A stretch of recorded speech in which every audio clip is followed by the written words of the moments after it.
Hello everybody, welcome back. Today as well we have got you another video. In this video I'll show you how you can kick someone from a Snapchat group chat. But before that, please do make sure to like our video, subscribe our channel, and yes, without any further delay, let's get into it.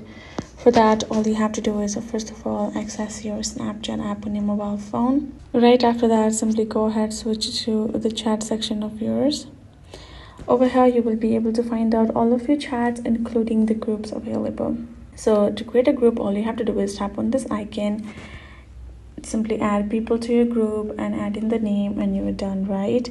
But if you already have a group and you would like to simply remove the members, all you have to do is, again, let me show you back, tap on your group, tap on this group name on top, and now you will be able to find the group members, right?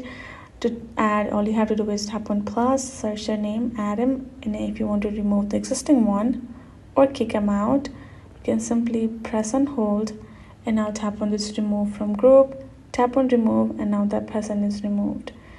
That is how you can do it. Hope this video was helpful to you all. Thank you so much for watching, and yes, I'll see you guys in our next video.